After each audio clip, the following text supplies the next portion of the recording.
প্রিয় দর্শক, আজকে আমরা এমন একটি সাপের কথা জানব যে কিনা হযরত মূসা আলাইহিস সালাতু ওয়াস সালামের যুগে জন্মগ্রহণ করেছিল এবং প্রায় 2000 বছর হায়াত পেয়ে বিশ্বনবী হযরত মুহাম্মদ সাল্লাল্লাহু আলাইহি ওয়াসাল্লামের যুগে এসে সে মৃত্যুবরণ করে। অনেক যুগ আগের কথা, মিশরের প্রাচীন ভূমিতে নবী মূসা আলাইহিস সালাতু ওয়াস সালাম মহান আল্লাহ রাব্বুল আলামিনের বাণী পৌঁছে দিচ্ছিলেন তার কওমের মাঝে। সেখানকার জঙ্গলের ছোট্ট একটি টিলার পাশেই বসবাস করত এক অদ্ভুত ধরনের সাপ। সাপটি দেখতে অন্যান্য সাধারণ সাপের মতোই ছিল, কিন্তু তার ভিতরে অদ্ভুত এক চেতনা কাজ করত। লোককথায় প্রচলিত ছিল তার একটি ভুলের কারণে মহান আল্লাহ রাব্বুল আলামিন তাকে সাপের রূপে রূপান্তর করে দেয়। নিয়ে নেওয়া হয় তার থেকে মানুষের সুশ্রী রূপ, কিন্তু মানুষের মতো কথা বলার শক্তি তার ভিতরে অবশিষ্ট রয়ে যায়। তার নাম ছিল হারেসা। সে প্রায়শ্চিত্ত করতে পারেনি, তাই মহান আল্লাহ রাব্বুল আলামিনের কাছে ক্ষমা প্রার্থনার জন্য সে সুযোগ খুঁজতে থাকত। একদিন সেই হারেসা সাপ পাহাড়ের উপরে নিঃসঙ্গ সন্ধ্যায় বসেছিল। হঠাৎ করে সে আকাশ থেকে একটি উজ্জ্বল আলো দেখতে পায়। প্রথমত হারেসা মনে করলো সেই আলোটি হয়তো বজ্রপাত থেকে সৃষ্টি হয়েছে, কিন্তু পরক্ষণে সে খেয়াল করলো আলোটি নিমিষে মিলিয়ে যাচ্ছে না, যা বজ্রে সাধারণত হয়ে থাকে তা কিছুক্ষণের জন্য স্থায়ী হতে লাগলো। তখন সে ভালোভাবে লক্ষ্য করলো এবং দেখতে পেল পাহাড়ের উপরে হযরত মূসা আলাইহিস সালাতু ওয়াস সালাম মহান আল্লাহ রাব্বুল আলামিনের সাথে কথোপকথন করছেন। হারেসা সাপটি একটু দূরে অবস্থান করছিল, কিন্তু তা সত্ত্বেও মহান আল্লাহ রাব্বুল আলামিনের বাণী অনেকটাই স্পষ্টভাবে সে শুনছিল। তখন সে শুনতে পেল মহান আল্লাহ রাব্বুল আলামিন হযরত মূসা আলাইহিস সালাতু ওয়াস সালামকে বলছেন, হে মূসা, শুনে রাখো, আমি তোমাকে পছন্দ করেছি এবং তোমাকে যেমন প্রেরণ করেছি এমন আমি তোমার পরেও আরো অনেক নবী ও রাসূল প্রেরণ করব। কিন্তু শেষ যুগে আমি একজন নবী প্রেরণ করব, যার নাম হবে আহমদ। তখন মূসা আলাইহিস সালাতু ওয়াস সালাম মহান আল্লাহ রাব্বুল আলামিনকে জিজ্ঞাসা করলেন, ইয়া রাব্বুল আলামিন, আপনার নবী এবং তার উম্মতরা কেমন হবে? তখন মহান আল্লাহ রাব্বুল আলামিন বললেন, সে হবে দয়া ও করুণার উৎস। সে কেবল মানুষের জন্য নয়, বরঞ্চ জিনজাতি এবং সমস্ত সৃষ্টিগুলোর জন্য সে হবে রহমত স্বরূপ। তার উম্মত আমল কম করবে, কিন্তু আমলের অপেক্ষায় তারা সওয়াব বেশি প্রাপ্তি হবে। সে আমার শেষ বাণী পবিত্র কোরআনে কারীম নিয়ে আসবে। এবং মহান আল্লাহ রাব্বুল আলামিন আরো বললেন, সেই নবীর প্রতি যে ঈমান আনবে তাকে আমি মুক্তি দিব, তাকে যে ভালোবাসবে সেই ব্যক্তিকে আমিও ভালোবাসবো।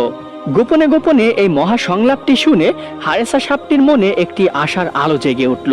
সে মনে মনে ভাবতে লাগলো, যেই নবীকে মহান আল্লাহ রাব্বুল আলামিন এতটা ভালোবাসেন, সেই নবীর মুখ দিয়ে যদি আমি ক্ষমা প্রার্থনা করে দোয়া চাইতে পারি, তাহলে অবশ্যই মহান আল্লাহ রাব্বুল আলামিন আমাকে ক্ষমা করে দিতে পারেন। পরের দিন সকালবেলায় মূসা আলাইহিস সালাতু ওয়াস সালাম মাঠের প্রান্ত পথ দিয়ে কোথাও একটি হেঁটে যাচ্ছিলেন। হঠাৎ করে তিনি পিছন থেকে একটি শব্দ শুনতে পেলেন, ইয়া রাসূলুল্লাহ, একটু দাঁড়ান, আপনার সাথে আমার কিছু কথা আছে। আওয়াজটি শোনা মাত্রই মূসা আলাইহিস সালাতু ওয়াস সালাম দাঁড়িয়ে গেলেন এবং পিছন ফিরে তিনি তাকালেন। তিনি উপরে উপরে তাকাচ্ছিলেন, যার কারণে তিনি কাউকে দেখতে পেলেন না। আওয়াজের উৎস খুঁজে না পেয়ে নবী মূসা আলাইহিস সালাতু ওয়াস সালাম পুনরায় হাঁটা শুরু করলেন। পিছন থেকে আবারও ডাক আসলো, ইয়া রাসূলুল্লাহ, হে মূসা আলাইহিস সালাতু ওয়াস সালাম, আমি হারেসা বলছি, আমি একটি সাপ, আপনি পিছন ফিরে দয়া করে নিচের দিকে তাকান। অতঃপর মূসা আলাইহিস সালাতু ওয়াস সালাম আবারও দাঁড়িয়ে গেলেন এবং পিছন দিকে ফিরে তিনি নিচের দিকে তাকালেন। তখন তিনি দেখতে পেলেন একটি সাপ তাকে ডাকছে। তখন সেই হারেসা সাপটি মৃদু আওয়াজে কম্পিত কণ্ঠে বলতে লাগলো, ইয়া রাসূলুল্লাহ, হে আল্লাহর নবী, আমি আপনার কাছে একটি অনুরোধ নিয়ে এসেছি। আমি শুনেছি শেষ যুগে একজন নবী আসবেন, তার নাম হবে আহমদ এবং সে দুনিয়ার শেষ নবী হবেন। হে মূসা, আল্লাহর নবী, আমি তার সান্নিধ্য অর্জন করতে চাই। আপনি দয়া করে মহান আল্লাহ রাব্বুল আলামিনের কাছে আমার হায়াত দীর্ঘ করার জন্য একটু দোয়া করুন, আমি যেন সেই নবীর যুগ পর্যন্ত বেঁচে থাকি এবং তার সান্নিধ্য অর্জন করতে পারি। তখন মূসা আলাইহিস সালাতু ওয়াস সালাম সাপটির কাকতি শুনে মহান আল্লাহ রাব্বুল আলামিনের কাছে প্রার্থনা করলেন এবং দোয়াটি কবুল করিয়ে নিলেন এবং সাপটিকে বললেন, হে হারেসা, তুমি অমুক জঙ্গলে যাও এবং সেই নবীর যুগ পর্যন্ত তুমি সেখানে অবস্থান করবে। তুমি আজকে রাতে ঘুমিয়ে পড়বে, আল্লাহর রহমতে তুমি তার যুগ পর্যন্ত বেঁচে থাকবে এবং ঘুমন্ত অবস্থাতেই থাকবে। মনে রাখবে, যেই যুগে তোমার ঘুম ভাঙবে সেই যুগই হবে শেষ নবী অর্থাৎ নবী আহমদের যুগ। তখন সেই হারেসা সাপটি মুসা নবীর কথা মতোই সেই জঙ্গলে গিয়ে গুহার ভিতরে একটি গর্তের মাঝে ঘুমিয়ে পড়ে। বছরের পর বছর কেটে যায়, যুগ বদলায়, রাজা বদলায়, কওমের চিন্তাধারা এবং তাদের রীতিনীতি বদলায়। কেটে যায় বছরের পর বছর। মুসা আলাইহিসসালামের যুগ চলে যায়, তারপরে অনেক নবী আসেন এবং তারাও চলে যান। অবশেষে পৃথিবী চলে যায় এক নতুন মোড়ে। যুগ আবৃত করে নেয় এক সোনালী চাদরকে।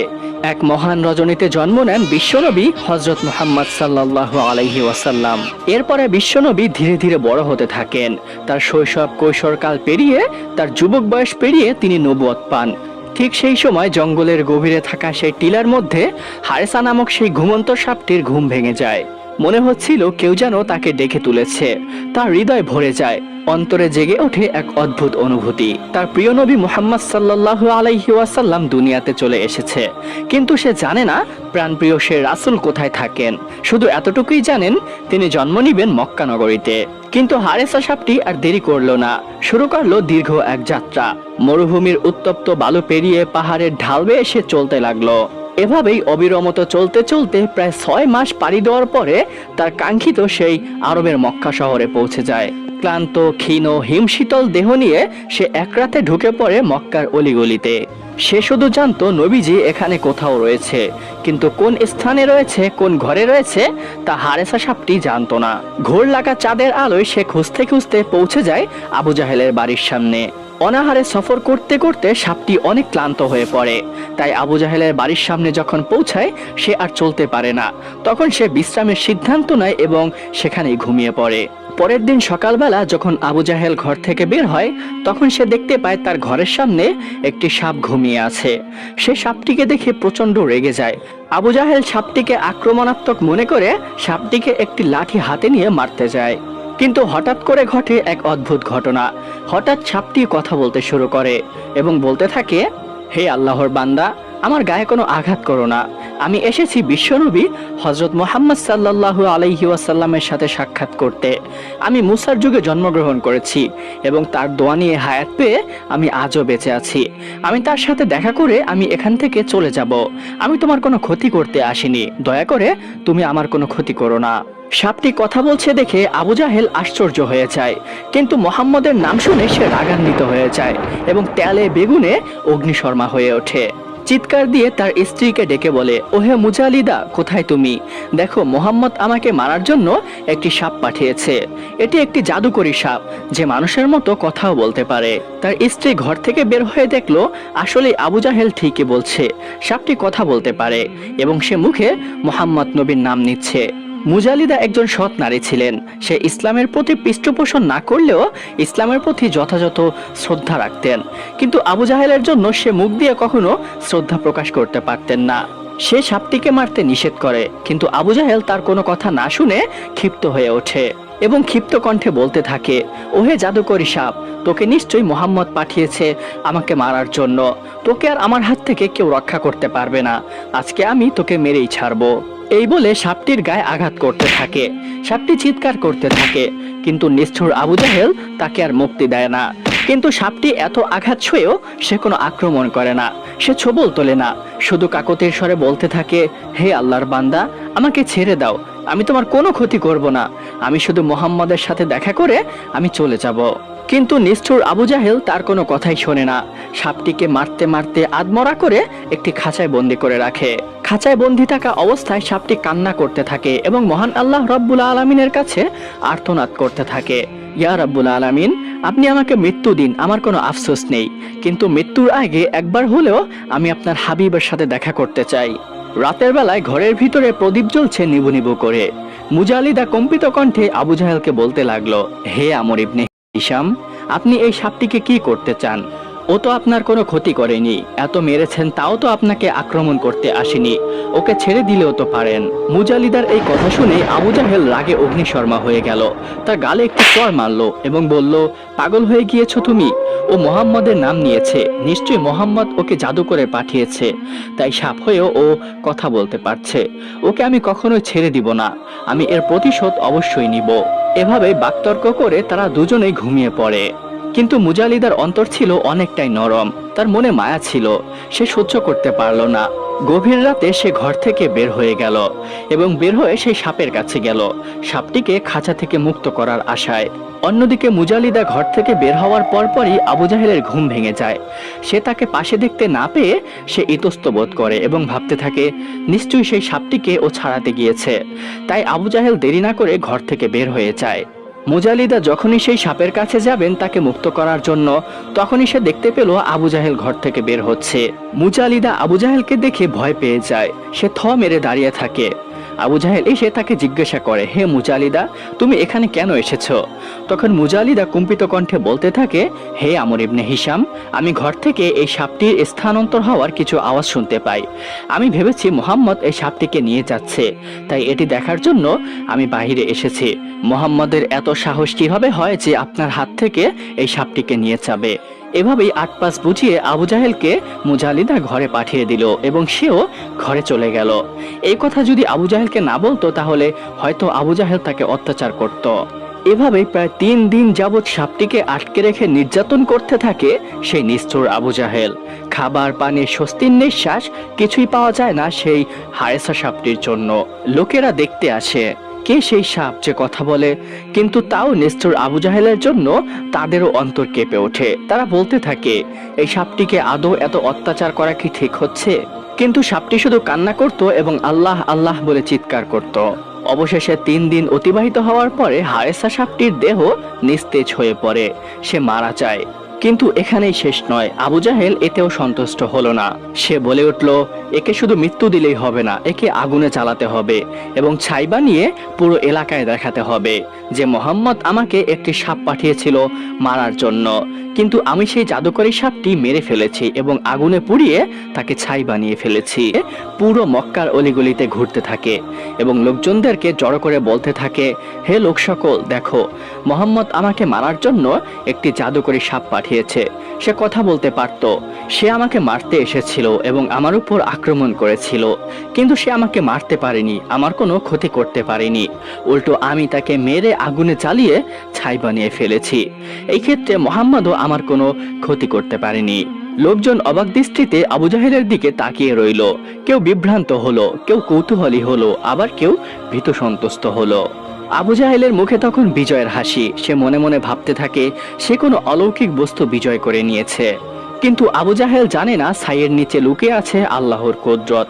পুরো পৃথিবী যেন কান্না করছিল, আকাশে ফেরেশতারা যেন কান্না করছিল, কারণ তারা দেখেছিল হারেসার ঈমানী শক্তি এবং তার ত্যাগ তিতিক্ষা এবং তার প্রায়শ্চিত্ত কামনায় নিঃশব্দে বয়ে যাওয়া চোখের অশ্রু। লোক সমাজে ভাষণ দিয়েও আবু জাহেল ক্ষান্ত হলো না। সে বাড়ি বাড়িতে গিয়ে সবাইকে বলতে লাগলো, হে ব্যক্তিবর্গ, দেখে রাখো, মোহাম্মদ আমাকে মারার জন্য একটি সাপ পাঠিয়েছিল, আমি তাকে মেরে আগুনে জ্বালিয়ে ছাই বানিয়ে ফেলেছি। তোমরা কেউ মুহাম্মাদের কথায় বিশ্বাস করবে না, ও অবশ্যই জাদুকর এবং পথভ্রষ্ট। নাউজুবিল্লাহি মিন যালিক। আবু জাহেল এরপরে আরো একটি বাড়িতে যায় এবং সেখানে গিয়ে তাদেরকেও সেই ছাইয়ের পাত্রটি দেখিয়ে এভাবেই বলতে থাকে। মক্কার কোনো অলিগলি আবু জাহেল ছাড়লো না, যাকেই সামনে পেল তাকেই সেই পাত্রটি দেখিয়ে এভাবেই উল্টো পাল্টা বলতে লাগলো। অবশেষে পৌঁছালো গণ্যমান্য একজন ব্যক্তির কাছে, যার বয়স একটু ভারী ছিল, একটু বৃদ্ধ টাইপের ছিল।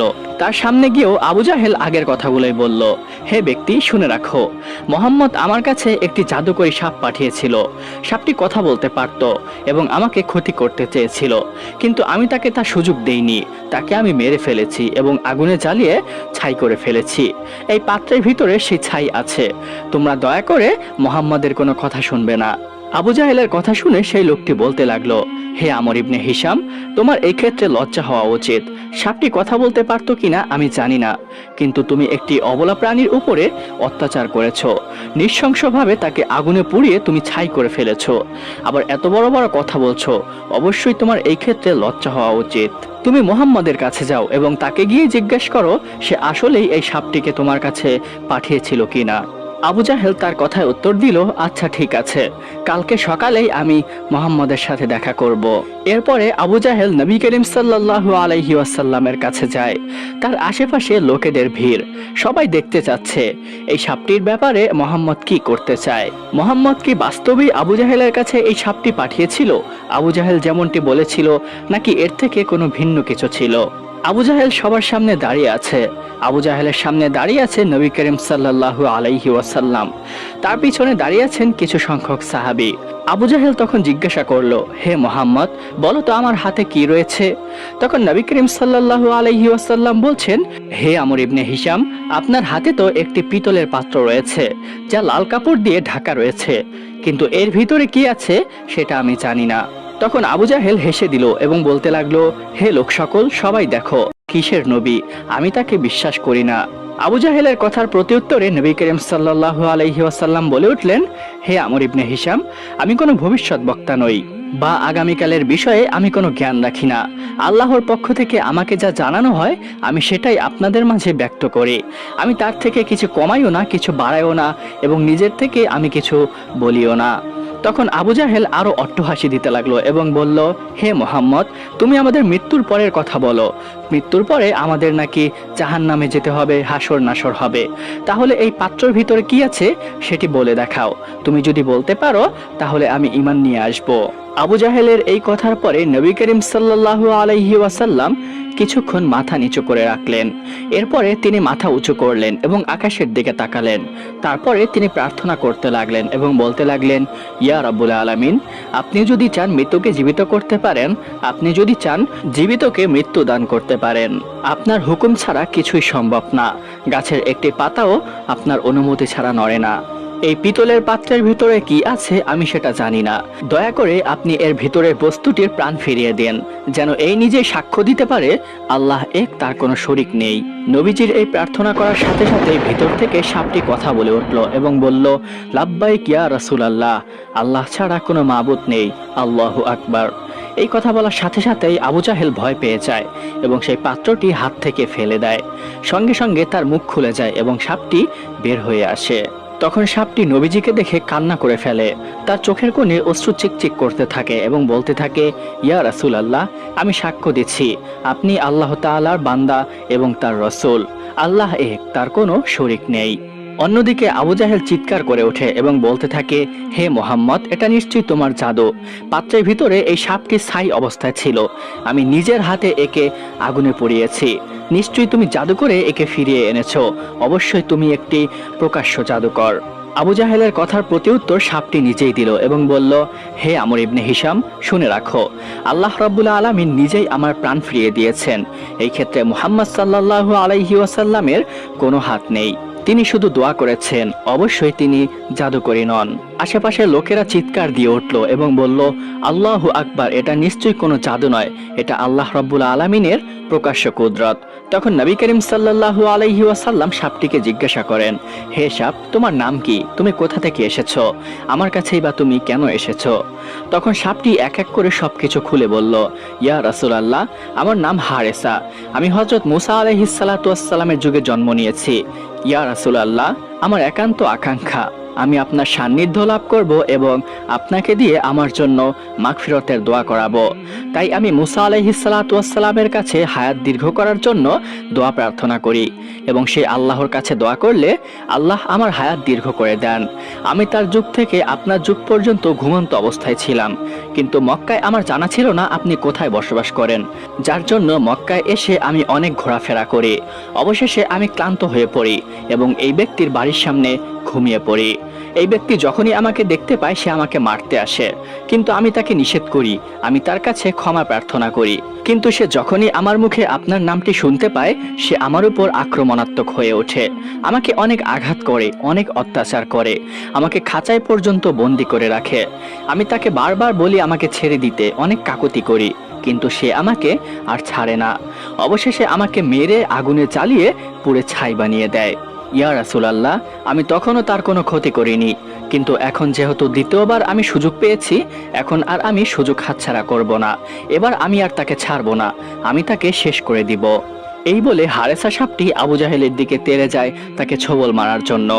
আবু জাহেল ভয়ে দৌড়াতে থাকে, কিন্তু নবী করিম সাল্লাল্লাহু আলাইহি ওয়াসাল্লাম পিছন থেকে সাপটিকে ডেকে বললেন, হে হারেসা, তুমি তাকে ক্ষমা করে দাও, তার কোনো ক্ষতি করো না।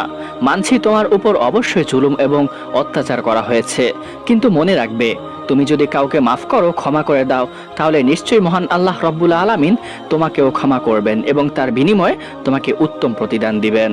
নবীজির ডাক শুনে হারেসা সাপটি আর আগালো না। নবীজির কথায় সাড়া দিল এবং আবু জাহেলকে সে ক্ষমা করে দিল। পরক্ষণে সে আরেকটি আবদার করে বলল, ইয়া রাসূলুল্লাহ, আপনার কাছে আমার আরেকটি আবদার রয়েছে। দয়া করে মহান আল্লাহ রব্বুল আলামিনের কাছে একটু দোয়া করুন, সে যেন আমাকে মানুষ বানিয়ে দেয়। আমিও মানুষের মতো ইবাদত করতে চাই এবং আশরাফুল মাকলুকাত হয়ে আমিও সাক্ষ্য দিতে চাই এবং আখিরাতে আপনার সাথে জান্নাতে থাকতে চাই। এটা বলার পরে নবী করিম সাল্লাল্লাহু আলাইহি ওয়াসাল্লাম আল্লাহর কাছে সেই হারেসা সাপটির জন্য দোয়া করলেন এবং সাথে সাথে সেই হারেসা সাপটি মানুষ হয়ে গেলেন। মানুষ হওয়ার পরে সে যতদিন বেঁচে ছিলেন ততদিনই নবী করিম সাল্লাল্লাহু আলাইহি ওয়াসাল্লামের খেদমতে ছিলেন। প্রিয় দর্শক, এই ছিল সেই হারেসা সাপের ঘটনা যে মূসা আলাইহিস সালাতু ওয়াস সালামের যুগে জন্মগ্রহণ করেছিল এবং প্রায় 2000 বছর পর্যন্ত জীবিত থেকে নবী করিম সাল্লাল্লাহু আলাইহি ওয়াসাল্লামের যুগে মৃত্যুবরণ করেন। প্রিয় দর্শক, এই ঘটনাটি পবিত্র কুরআনে কারিমে বা কোনো সহিহ হাদিসের বর্ণনা সূত্রে পাওয়া যায় না, কিন্তু লোককথায় এবং কিছু গ্রহণযোগ্য ব্যক্তিবর্গের মুখে এই ঘটনাটি পাওয়া যায়। এই ঘটনাটি এক এক কিতাবে এক এক রকম করে উল্লেখ করা হয়েছে। আর এই ভিডিওতে ঘটনাটি নেওয়া হয়েছে খাসায়েসে আম্বিয়া নামক কিতাব থেকে। আলোর পথে বাংলা আমাদের চ্যানেলটি সাবস্ক্রাইব করে পাশে থাকা বেল আইকন প্রেস করে দিন আর কমেন্ট করে আপনাদের মতামত জানান। ভিডিও ভালো না লাগলেও জানাবেন। ধন্যবাদ।